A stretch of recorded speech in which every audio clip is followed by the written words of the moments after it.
Good afternoon. My name is Robert Martelacci, the CEO of C21 Canada. I'm honored to have you join me this afternoon for the C21 Canada webinar, Building Recovery and Discovery Networks, Learning C21 Playbook for Surviving and Thriving that we recently launched. I'm going to pass the baton over to David Roberts, the president of C21 Canada, for an introduction of our presenters today. Thank you. Great. Thanks, Robert, and welcome everyone to the C21 Canada seminar, Building Recovery and Discovery, and as well, the launch of the C21 Canada Leaders Playbook. As Robert said, my name is David Roberts. I'm a former ADM of Education from New Brunswick and current president of C21 Canada.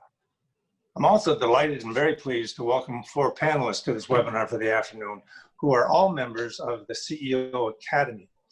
The CEO Academy is a national consortium of 30 by invitation only district CEOs committed to setting Canadian standards for 21st century learning, innovation, and technology in the education system.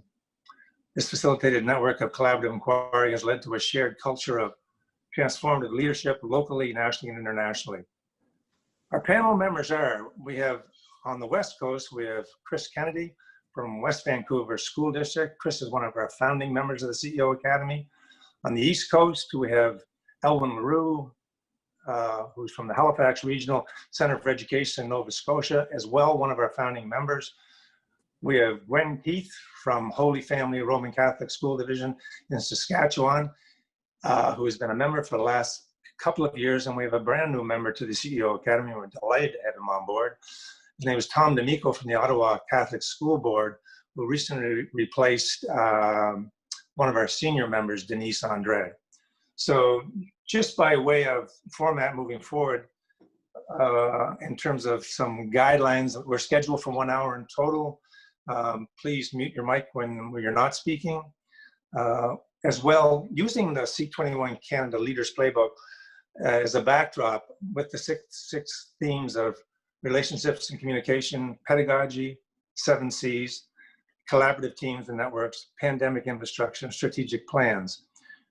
We're going to ask each panel member to share a 2-minute local perspective on their pandemic leadership, and then pose a question to panel colleagues that allows us to learn from one another and continue to build what we've started years ago, a coherent national voice. So if we can, at this time, I'd like to call upon, we'll go to the West Coast, it's still morning there, and Chris is up early and bright and lively, to give us a 2-minute comment, Chris, on what's happening at the local perspective and in your pandemic leadership in your school system. Chris. Great, thank you, David, and morning, everyone. I want to start by talking just about the framework itself. I think having a framework or a guide for our leaders is great, because I think everybody kind of has this message, what an opportunity we have right now.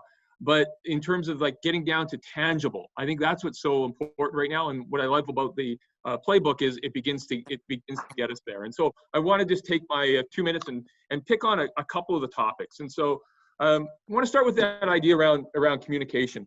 And what we're seeing out in BC, there definitely does seem to be some growing unrest and distrust with the sort of the larger authority around the pandemic and who do we believe, and we're being inundated by American news, and so what I think is so crucial right now is that our local leaders are speaking regularly through multiple channels. And so the most effective we're finding is at that principal level, but at the superintendent level and through video and through written communication, how important it is right now that the people that our parents and our students trust are speaking regularly. Then move on to sort of talking pedagogy. And so the interesting part about pedagogy, I think right now, is that our structures have changed, what gives us an opportunity to change pedagogy, but doesn't necessarily ensure that we will change our pedagogy. And so I think the fact that we are just doing things differently in terms of how we organize, some might think that will in itself lead to a different way of learning, but I don't think that's necessarily true. To infrastructure and technology, I think what we've seen the last 6 months is that you have seen everybody had said what they were doing for the last 10 years around technology and technology plans and 21st century learning. And what the last 6 months have shown is the people who were doing it and the people who were just were saying that they were doing it. And so I think, I think that we've actually had a bit of a widening gap in the last 6 months out in BC, because those that were well prepared are driving forward, and those that said they were, you hit a pandemic and they've struggled. And then finally, just a couple things on networks. I think what is really interesting is the new alliances that we see coming. And it comes from this idea that we're all in it together. But I see the interactions between our teachers union and our administrations in school districts completely changing, and far better working relationships. It seems that some of the pettiness that we often have been mired in over the last how many ever years has kind of been moved to the side. And I'll just finish with my question. And so I think my question for the panel and for discussion is that how do we make sure that the goal of what we're doing right now is not to go back? And that what the goal is not to go back to what we were 12 months ago, is to go to a different spot. And a little bit of the conversation right now is how do we get back? But if we go back, it was okay, but it wasn't, if we just go back, it will be a lost opportunity. Thanks, guys. Thanks, Chris. Would anybody like to respond to Chris's question?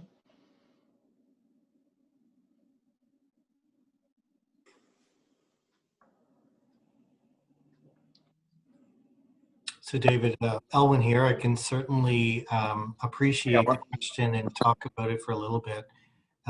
Interesting from the East Coast, I would echo the kinds of things that Chris is wrestling with and almost frame it in the exact same way. We're not looking at going back. Chris, I saw a tweet that either you shared or Jordan Tinney shared with Sir Ken Robinson the other day acknowledging he passed away.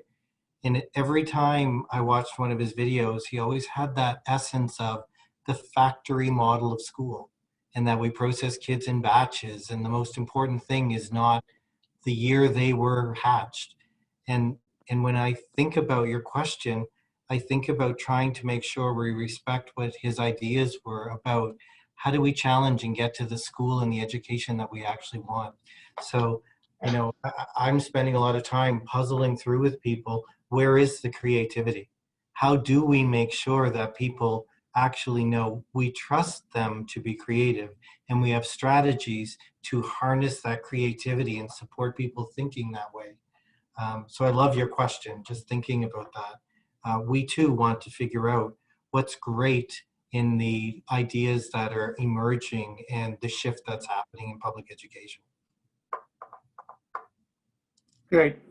Thank you, Owen. Anybody else? Sure, I'll jump in as well. Thanks, Tom. Chris, that's certainly completely agree with you that we need to look at this as an opportunity for impactful reform.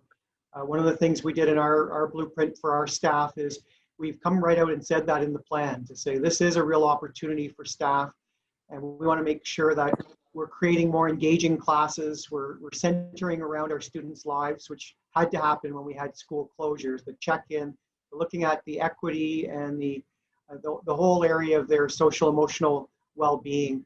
So we're asking our staff to look at what were you doing because of leveraging that technology, and we're a board that uses a deep learning framework. So how can that deep learning continue, and where are you with global competencies? So it was not so much about the curriculum, especially when we in Ontario in March said we would not be assessing any further, that the marks the students had would stay where they were. And that really opened up a lot of opportunities for educators to be creative and to find students' passions, and that unleashed the global competencies and the opportunity for deep learning. So now that we're going back to possibly traditional assessments, we've got to find ways to capture what all the positives that were there during the school closures. So it's certainly a challenge we've put forward for our educators to try and address. Thank you, Tom. Anyone else? Okay, if not, perhaps we'll go back to the East Coast, and Elwin, start with you in terms of a 2-minute local perspective on what's happening through this pandemic and leadership in your area. Thank you, David, and thank you, everyone. Like Chris, I actually want to acknowledge the Leader Playbook. I think the 6 themes are very thoughtful and offer us a framework to share with principals to be thinking about. Lots of them resonated with me. Chris talked about communication. They actually spent some time thinking about the relationship communication in collaborative teams and networks. In our region now, I think we're trying to shift from a rules-based framework to a principled-based framework with LE for principle.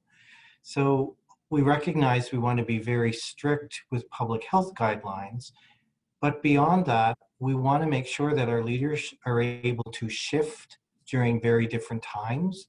And we also want to make sure that they see the opportunities for creativity when they're there.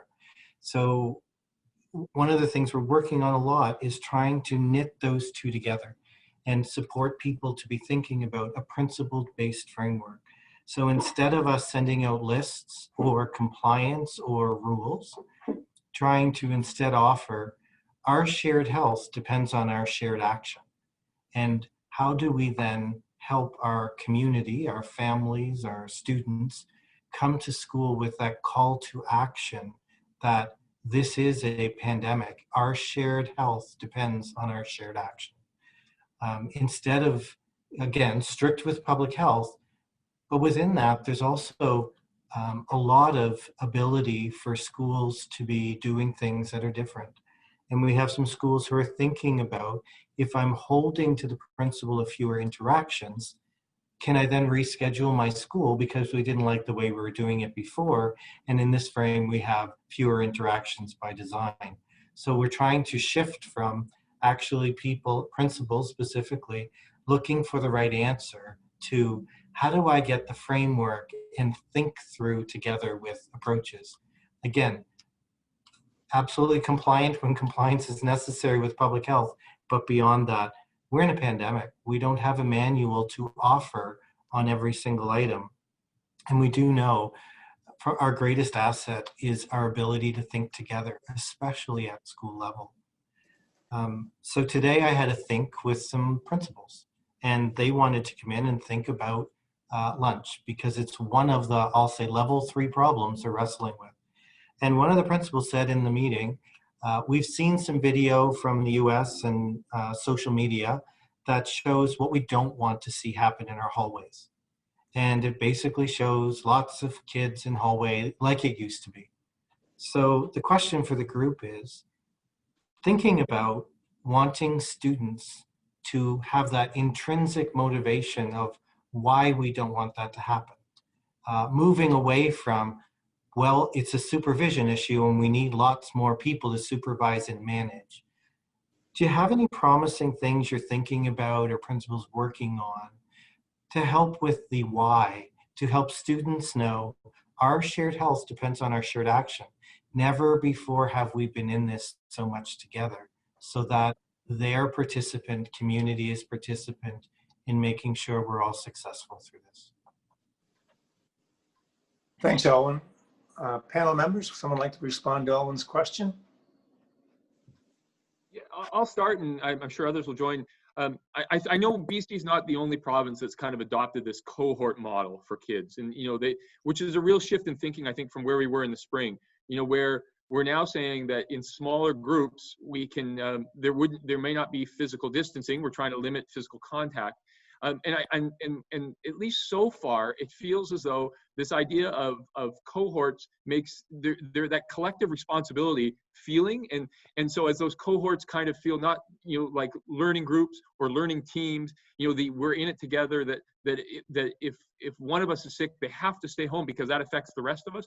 It is an interesting dynamic that I'm curious to watch play out over the next the first month of school, because I feel that these learning cohorts, which is going to be these smaller groups of students that kids are going to be very close with over the full year, there does seem to be that collective, we're in it together feel. And so, that idea that we've tried to chunk big high schools into smaller mini schools over, the last decade, I actually think this learning cohort notion of whether that's in 30 or 60 or, the very max 120 will actually help foster that. So really, we're seeing a little bit of that as we plan. I'm really interested how the learning cohorts play out though for us. Thank you, Chris.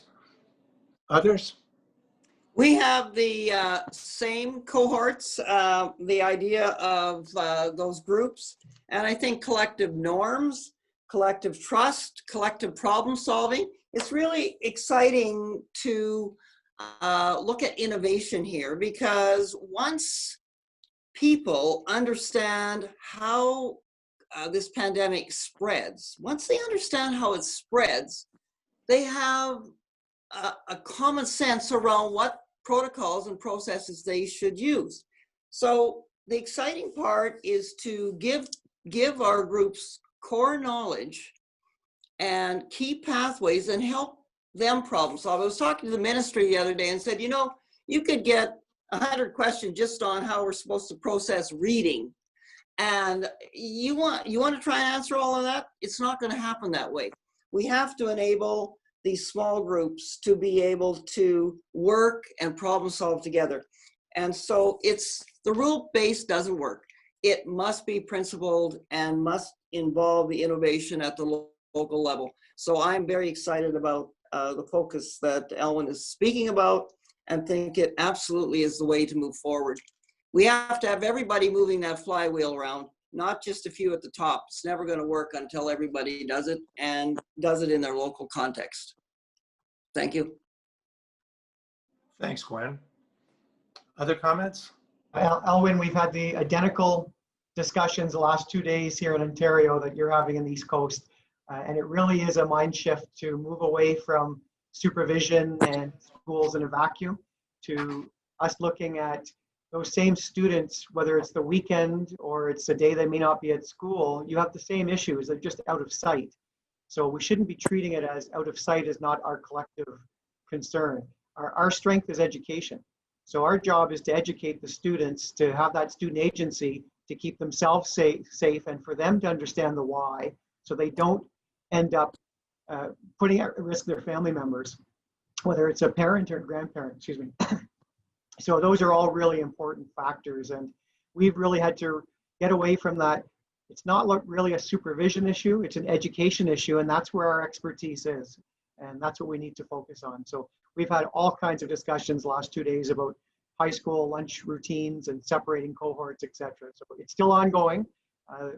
We need to have the collective thought and wisdom of our teams, but it's a very valid point you raise. Thank you, Tom, and thank you, Ellen, for posing the question. Next, I think we'll go to Gwen if we can.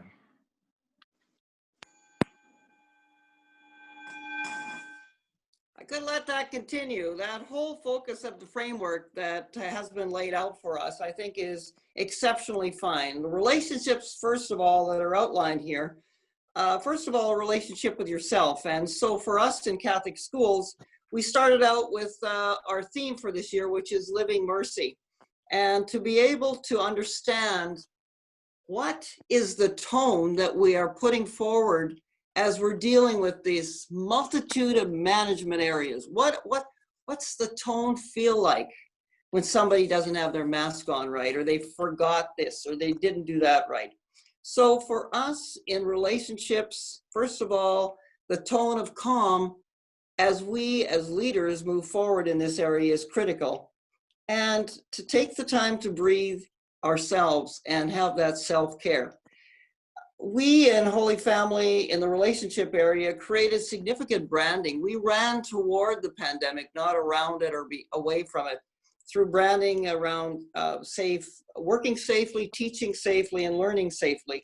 And as we looked at the pedagogy piece, address the challenges that the pandemic brings in mental health, in basic safety routines, and in learning gaps, so that the time and the space for our staff to actually do that is there. We are so fortunate to have the deep learning agenda that Tom speaks about. He's our big sister board in this area, but to work with C21 in addressing the diversity that we have here and looking at what it means to go deeper in the diversity that we have to problem solve around, in the view of parents, the view of children, the view of staff, and to try and create that collective team And I can't express enough the networking that we get here nationally is one of those key pieces, right down to, and today, all morning, we were focusing with one of our health partners, what's the day in the life of a teacher going to look like, right? From getting out of bed to coming back home and everything in between. And it was really an exciting morning. And this afternoon, it'll work in grade alikes, the same thing. So going deeper with those things matters. But as the one point I really want to bring up is the pandemic infrastructure that is profiled in the framework. I can't overestimate the value of having a critical friend, a critical health friend.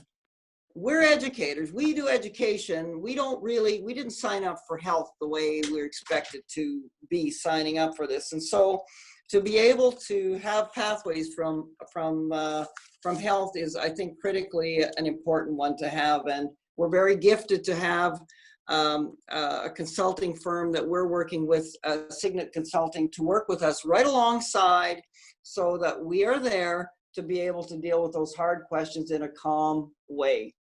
One question I would give to the group, one of the books that I have close to me these days is called The Disruptive Mindset by Charlene Lee. And it's why some organizations transform while others fail. And the question is about this. In disruptive times, your leadership needs to shift to create a movement that will sustain your organization as it goes through these long, difficult, disruptive transformation. This thing is going to be with us for a while, and it's going to be a long walk. How are you thinking about keeping this challenge fresh?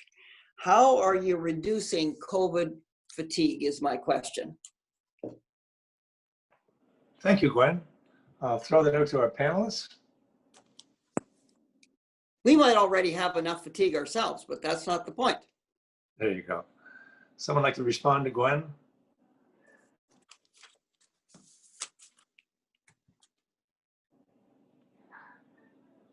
I can certainly start to get us going. Gwen, I really appreciate the question. I think it's a question that's sort of in the back of our minds. You brought it forward for us. COVID is going to be here for a while, and we are figuring out how do we live in a COVID world? What does education look like in a COVID world? When I started with principals in a meeting this week, as we sort of formally came back to work, the first thing we talked about is we are in a pandemic, and reminding people constantly when they're coming at you with questions, when they're sort of always wanting an answer, to feel safe to say, this starts with we are in a pandemic. Because ultimately, if we don't frame from there, then we're going to end up trying to answer questions that we don't actually get a manual to follow. To the COVID fatigue, I think one of the most important things for us in that actually goes back and kind of confirms or affirms the thought of a rules-based versus a principle-based framework. Because a rules-based framework causes me to judge everything to some kind of a standard. Sometimes I get compliant to the fact of watching something go off a cliff when I know that's not the right way. So in a principle-based framework, I do become a decision maker in that. I do recognize what I do have power and control over, how I can assist in my own destiny and supporting others. So I don't know that I have all the answer to thinking about it. I appreciate, though, that allowing people to identify what they do control within this and how they can think about leading forward is probably part of ensuring COVID fatigue just doesn't take over and exhaust all of our staff who are working very hard to problem solve while we're working in a pandemic. I'll pick up next, and Gwen, I first want to recognize, I really appreciate you added that point about having a sort of a friend in health, along the way. Again, that's something we've really found useful out in BC. We're doing a town hall next week, and so myself with the board chair, but the third person there is our local medical health officer. because at the end, we're not health experts. And so I don't want to portray myself as the health expert. And I think really important that we get the health experts really engaged with our teaching staff and our parent community. I don't know if I have a clean answer to it, but the question, how do we avoid the fatigue? Because I think one of our challenges our principals are finding right now is how do you balance the great opportunities around learning with the, oh my God, I have all this health and safety that we have to have in place the first day of school. And the idea of rules-based versus sort of principles is great, but it's a tough one I get for our principals in the building to when they're faced every day with the, yeah, well, what about this? And what about this? And what about lunch? And what about recess? And can I bring this to school? And can I bring, and all the whatabouts, it can be overwhelming to think about, but we have this amazing opportunity to do teaching and learning completely differently as we reorganize the way we do schooling.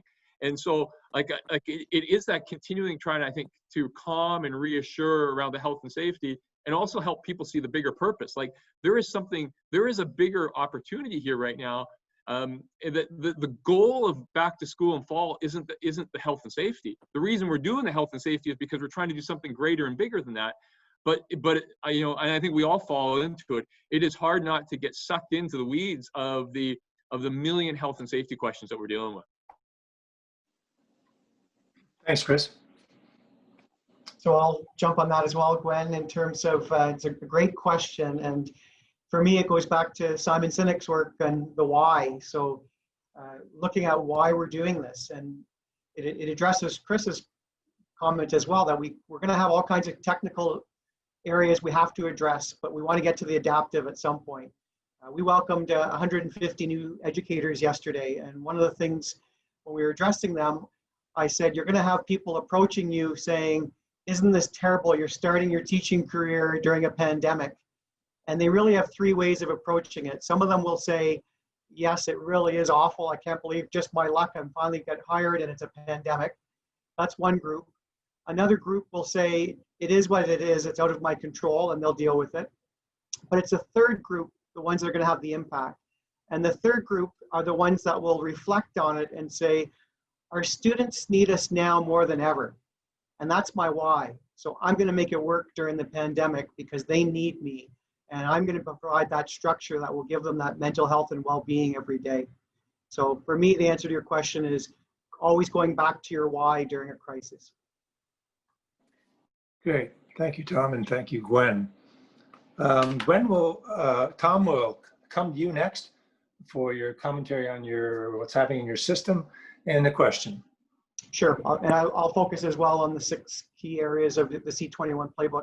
So when I looked at those 6 areas, 2 of them were really about digital ecosystem. So when I looked at the strategic technology plans and the pandemic infrastructure, I saw those as structures that you put in place, and once they're in place, it allows you to move on to other areas of that playbook.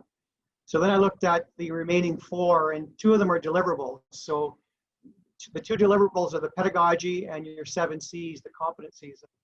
As Gwen mentioned, we're both part of the Deep Learning Network, so they fit in perfectly to the competencies and making learning that sticks, so making it relevant to your students.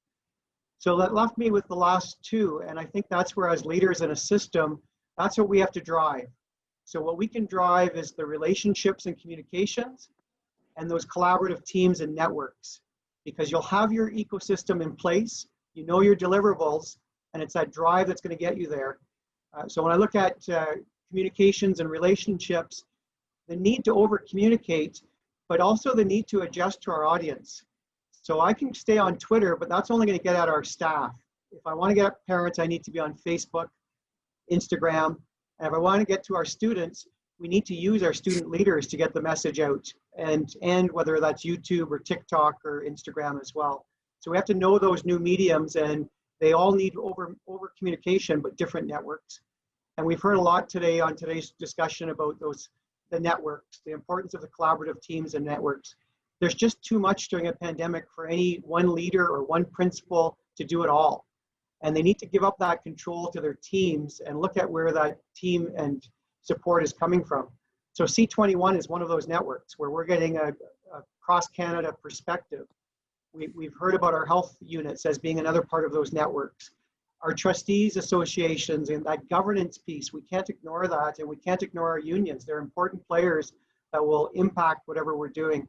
So I think that's the piece that the leaders in the system need to drive, the collaborative teams, your networks, and how you build those relationships and communications.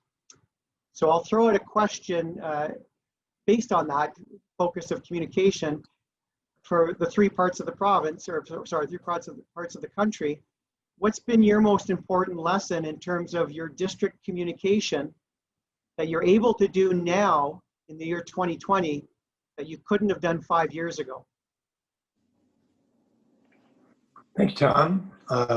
Panelists, response? So what we're finding out west is it's all about video.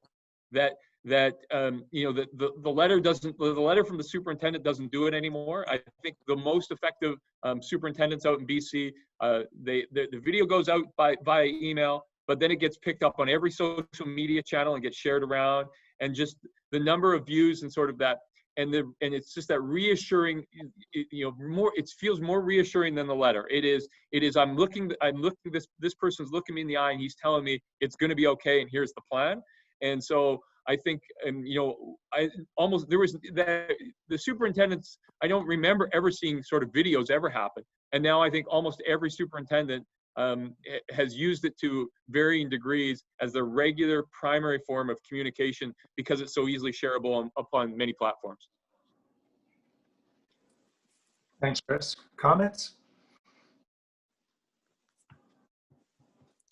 We spent the summer working on different modes of instruction and other ways of pivoting technology, and you know, just to give further pathways to the staff. But I can tell you that what we're digging into right now that we wouldn't even have thought of before is, again, the idea of creating videos. For example, okay, teacher, let's video your classroom to open it up to the possibility of what a child would see. Before the staff come in, principal, video a look at what does this school look like? What is different? What is the branding in it? What are the safety pieces in it, etc. So that picture and the tone that goes along with it, the personalization to every individual. I mean, we just, the amount of leveraging of technology in so many different modes right now just makes my head spin. And we're bracing ourselves to continue and go deeper, and we're feeling more comfortable. And you know, this is a new normal. We're not ever going to go back.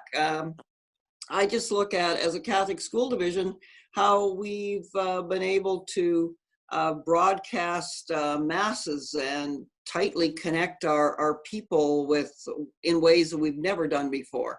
And we span a large part of the southeast part of the province, and it's just kept us so close and yet being physically distant. So it's just a whole different world than 5 years ago, Tom. Thank you, Gwen. Other comments? Tom, I was chuckling because you asked us for lessons learned, and I was thinking, we only have 20 minutes. We take forever to describe what we've learned about communication over the last 5 years. We do use video a lot, and we're able to show glimpses into what it really looks like. But I guess what I would say that, you know, really, what are we doing our system couldn't have done 5 years ago? I actually think we're very lucky because in this moment, we have so many ways to communicate that we can listen differently. We can actually hear. And if we try, we can actually be honest and answer. Because I think a long time ago, we had a one-shot deal of, I've got to get a long letter really well scripted. When factually now, I think most of our families appreciate, just send me a little sound bite every day so I know what's happening. And they can manage that. We can all manage that. And that's actually more helpful. Through the pandemic, several times we communicated to staff. I always put something at the bottom to see who's going to write back, to wonder how far down will people actually read. And the shorter, the more bulleted the clearer, the simpler, the real, people loved because it was clear. And I don't think we live in a world now that wants us to overproduce and send out bulk versus, can you cut to the chase and just tell me, what do I need to know about this? And I don't think 5 years we were doing that. And I don't think we could do that because the feedback loop to us is much quicker now. And if we listen, we know what we need to answer better. And then we use the platforms to do it. So it is interesting to reflect on how that's gone over the last 5 years and how we're getting better. Thanks, Owen, and thanks, Tom, for posing the question. I'll just open it up to all four panelists. Are there any other questions you'd like to ask of your panel colleagues or statements you might like to make? Something you forgot to mention in terms of what was happening in your area that you'd like to share with people?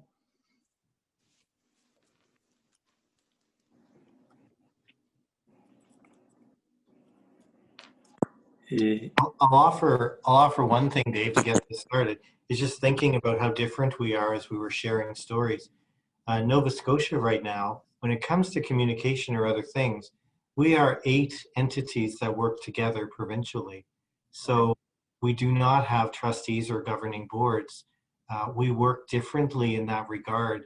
So when it comes to communication or things like that, we actually have a coordinated plan from one end of the province to the other.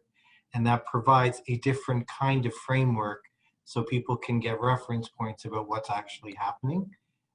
There's some great value in that in times of a pandemic when we're talking about, okay, what's happening with your approach to this? We can have a provincial approach and we can talk about the implementation of it rather quickly among those of us leading that part. So it's very different as I'm listening to the kinds of things across the country. Oh, great comment. Thank you, Ellen. Others?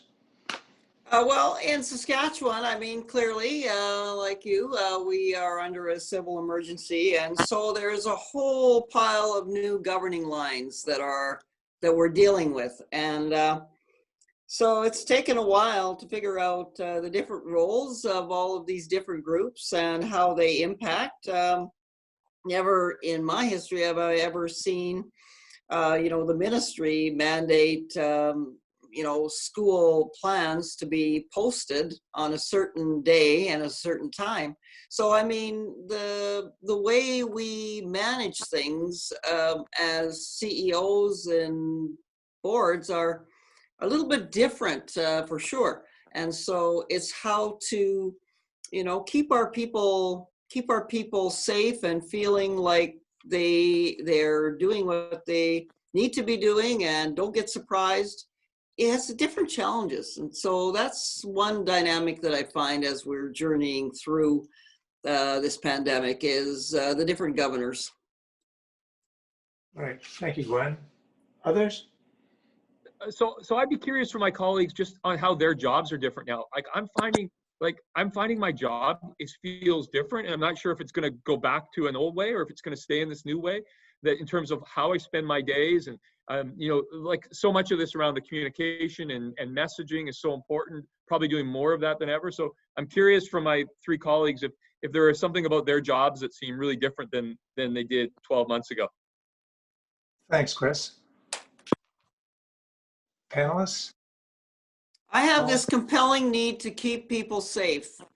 I have this sort of sense that if I can help reduce the risk of this transmission, if I can do that and show people that that's what I'm doing with this wonderful team I have here in our little world, that's going to help with emotional safety. That's going to help all the other pieces. When we look at Maslow's hierarchy and see where we're addressing this where's the focus? This piece is to me first. And I think when you look at this pandemic, you can look at it from the point of view of a battle to be won. Or you can look at it as everybody's in a different boat, and you know what? Some people have a really good, strong, solid boat. Some people have a dinghy. Some people have a hole in their boat. And so that incredible diversity of how people view this thing that we're involved in.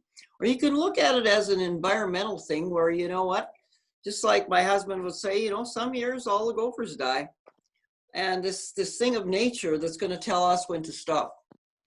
And so if we look at the lens that we're looking at this through, and for me, I try and keep all three of those on my glasses as I look at this. And it sort of gives me another view of how I'm going to approach this. But it's all about service. And actually, I'm quite enjoying the challenge. So it's an exciting piece of time in my career as a CEO, for sure. Thanks, Gwen. Sounds refreshing. Others? Well, I would say in Ontario, the job has changed for the leaders and the boards because non-academics at the ministry level are making pedagogical decisions. That's a big change. Where curriculum was coming down from the provincial level, but when, if I use an example in Ontario, the Minister of Education released the return to school plans on July 30th. So we all got to work. We knew what to do. We had the goalposts and we were going to implement it. But then on August 13th, a new memorandum came out that gave a whole new definition of what synchronous learning had to look like in the province. And all of a sudden, everyone had to be doing 225 minutes a day synchronous learning. So that decision is not one that most of us would have made for an educator to be in front of a computer screen for that length of time, or for a child to be in front of a computer screen. So it's taking us time to really understand what the intent was from our government, and we know their intent is solid. They want to make sure they can serve the needs of all students. And they had heard the feedback from the public back in March that the online distance learning didn't work. So they've come up with their way of making it work.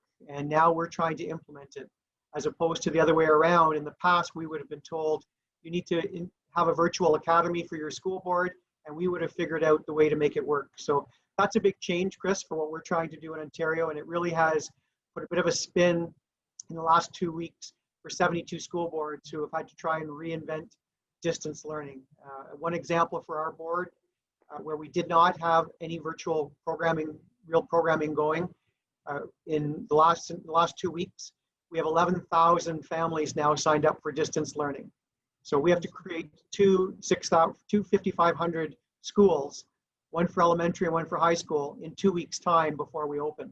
So that certainly is not what we would have done in the past, but that's our new reality. And as Gwen said, we're up to the challenge. We'll make it work. Right. Thank you, Tom. Other comments? I think it's a great question, Chris. I'll share, on a very personal level, I think my job has changed in many different ways. Like you, I've been at this for a while. My inputs have changed. This is the 8th time that I've welcomed people back to work in my role, but the first time I couldn't read the crowd because we were doing it through Zoom and people weren't feeling the energy of the coffee pot. My inputs have changed. After a meeting every other year, I knew what the buzz was in the system. I knew if they left with a "we can do this" or "I'm still wondering." It's harder when you sign off of a Zoom call and then you feel, oh, I'm alone in a room. So as a leader, I have to figure out how my role changes to get different inputs. We're figuring out, even through senior team, we're listening differently, we're hearing, and we haven't really figured out how to replace that. But on a very personal level, I recognize like almost every part of my job can't stay static amid a pandemic that's just about change. And, you know, the very baseline of, I can't go to the coffee pot in the morning to hear the coffee pot chatter because the people aren't there in the same way. Some are working remotely. The coffee pot isn't a communal coffee pot anymore, et cetera, et cetera, et cetera. And, you know, above all else, this is a very human experience through a pandemic. And I need to lead, inspire, direct. I need people to know I have their back. I'm in front of them when they need, but far more than any of that, we stand beside each other, walking through a pandemic and leading that way. And my job has changed in that, and inputs and outputs are one of it. Thank you, Ellen. I have a question just of personal curiosity. And I do appreciate your comments today. I've been madly taking notes and learning as we move along, and very cognizant of the fact that to a person, we're all learning new skills through our response to this pandemic. And I think valuable skills for the future and moving forward. But I'd be curious to know, aside from coffee or bad spaghetti, what keeps you up at night from an educational perspective?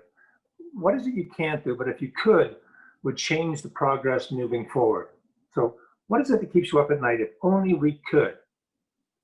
And I throw that out.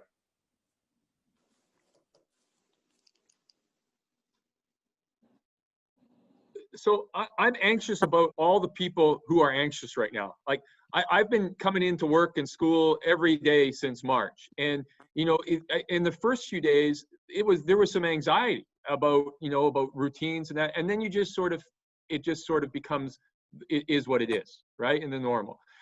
We have some families and some staff who haven't been in buildings in 6 months. And I know as we ramp up to school in a couple of weeks, there's anxiety building, and we see that in some of the comments in social media and the concern around back to school plans.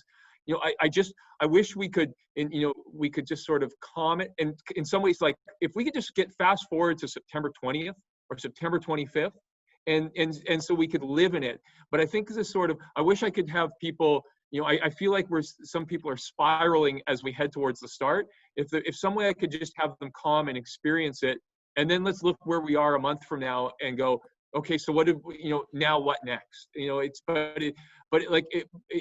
it's just part of that process that all of us have gone through when we were away and came back. And I feel many in our community are going through that right now.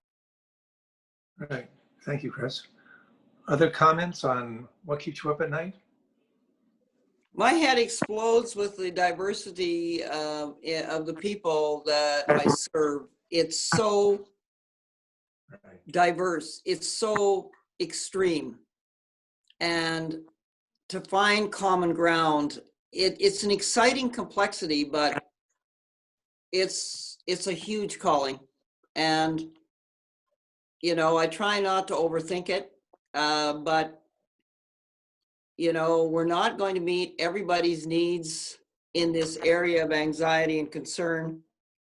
And it's to try and get the right fit with helping my people help everyone that they serve to come to a level of peace and hope, and to trust us in this peak and valley that we are going through.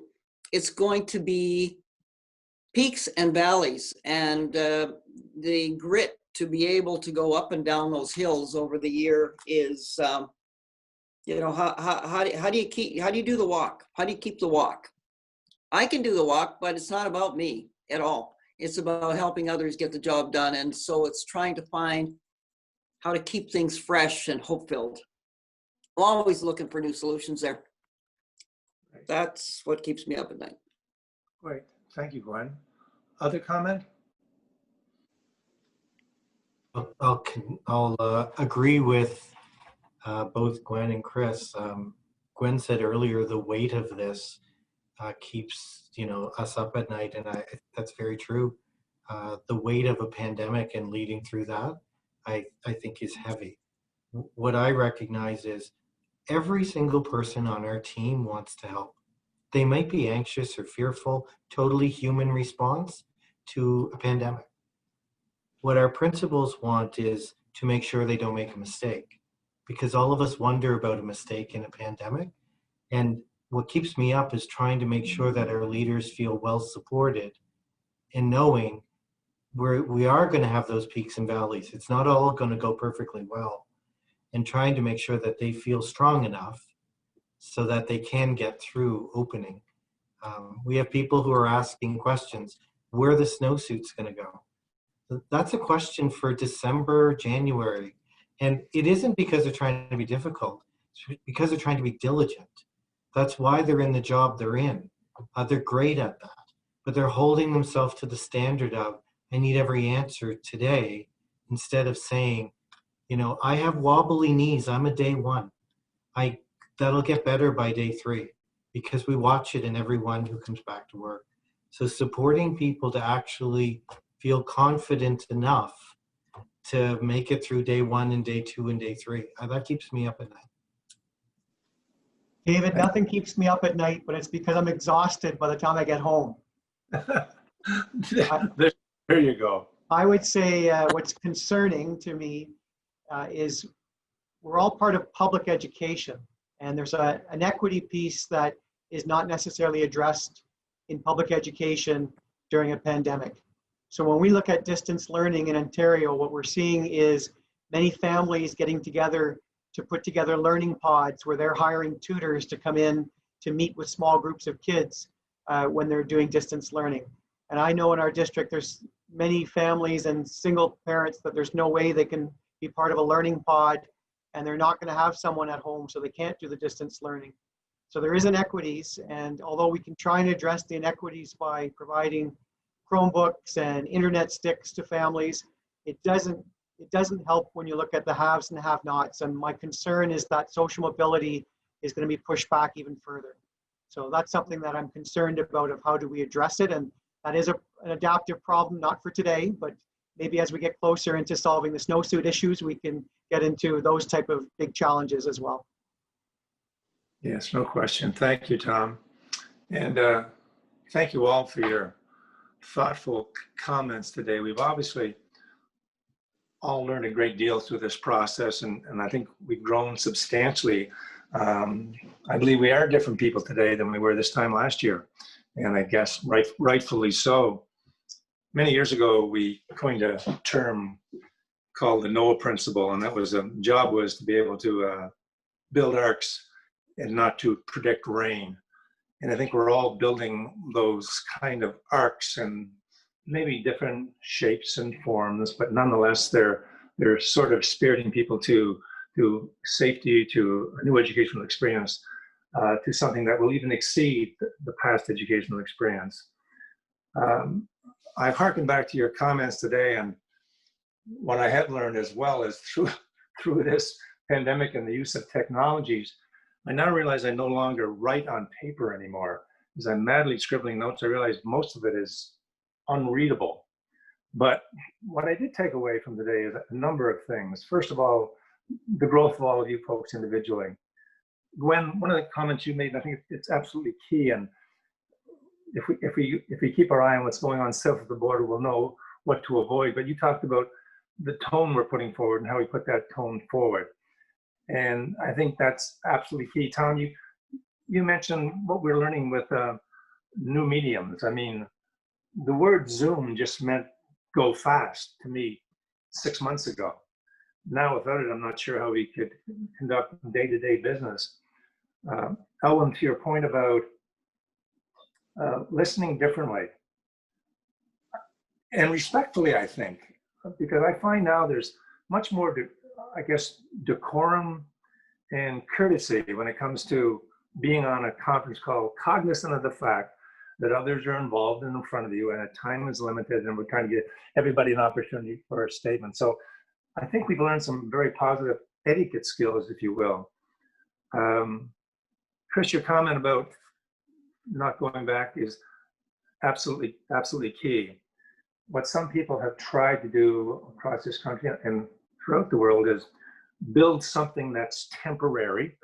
And once we're done with this, we'll go back to where we were. And I think people are going to find they don't want to go back to where we were. What we're building, what we're creating, what we're generating is something that we're going to learn to enjoy and I think embrace. And you also talked, Chris, about those partnerships that are different than they were before this. I guess I would call them sort of refreshed partnerships. I don't care whether it's with your teachers associations, with your parents group. I think for once we have an issue that we can all get in a boat and row together on, and I think that's happened. There's no question the pandemic has raised many challenges to our education system. And as you all do, we need to plan for the unplanned. Your comment, Ellen, about moving from a rules-based to a principles-based is absolutely key and critical moving forward. We're not just solving those superficial problems and crafting temporary fixes any longer. We got to be able to pivot, and I say we collectively involves educators and families need to be able to pivot on evolving circumstances by altering duties, expectations, procedures, calendars, schedules, curricula, and operational practices. This has given us all a great opportunity, I believe, to reconsider the delivery of education and schooling by those in leadership positions. In times of uncertainty, we can build community and coherence and equity around schools. So thank you for your thought today and our ability to move forward and thrive. I'd like to, if I could, just pause for a moment to ask Robert, who's in the background, is our host for today's webinar and is managing our Zoom room for us, and Karen Yamada, who's in the background as well, but she happens to manage Robert and I, which keeps things sane and sensible moving forward. So Robert, Karen, do you have a comment? Yeah, I just want to thank our panel participants for the inspiration and insight in this crisis and most transformational period in the modern history of education. It's never been a more exciting time to be in education, and I really think that you know, your leadership is going to, you know, win the day, and it's going to happen despite the interference or passion of some of the outside forces that don't necessarily understand the practical and pedagogical nuances that it takes to run a successful system. So with that, thank you, Dave, for moderating today, and thank you all for joining us. And here's to a safe return back to school, and Thanks, keeping the learning curve steep, of course. Thanks, Robert. Karen? Thanks, David, and thanks, panelists, for your infinite insight and wisdom. I'm always amazed at how you can take the biggest things and crush them down to the most elegant and simple of language. The framework, of course, I just want to remind you that the framework in those 6 items came from all of the commentary through con calls in the spring and through Friday emails and from your responses to our survey to close off June. And those kind of fell into those 6 areas, and hoping that we can continue to build on that as a network. So thanks so much for providing such a wonderful, comforting, calm, and coherent national voice of where we are at this point on our way to school in a couple of weeks. Thanks, David. You did a great job moderating this webinar today. Great, thank you, Karen. So thank you, Chris, and we're delighted to have you as part of this group today. And we welcome your daughter to our Atlantic bubble, and hopefully she'll be well taken care of at St. FX, and if not, she's going to have to deal with folks like ourselves who will advocate on behalf of her father. So thank you, Chris, for being a part of today. Gwen, thank you as well for being a part of this panel as well. Never lose your enthusiasm or excitement. If you do, I'm quitting. Always wonderful to hear that wonderful, vivacious voice talking in very positive tones about people, places, and things that you're undertaking. So thank you for being a part of it. Elwin, you're one of my Atlantic bubble buddies, and always a delight to listen to because your thoughtfulness is always quite apparent, and we appreciate your comments today. Tom, you're a rookie to this group. I know your colleagues on the CEO Academy will embrace you. Your comments today were certainly well appreciated. So to all, thank you for being a part of today and what I suspect is a very busy week. Take care of yourselves, stay healthy, and we look forward to doing more of these down the road as this webinar series continues. So again, thank you. Thank you, Robert and Karen.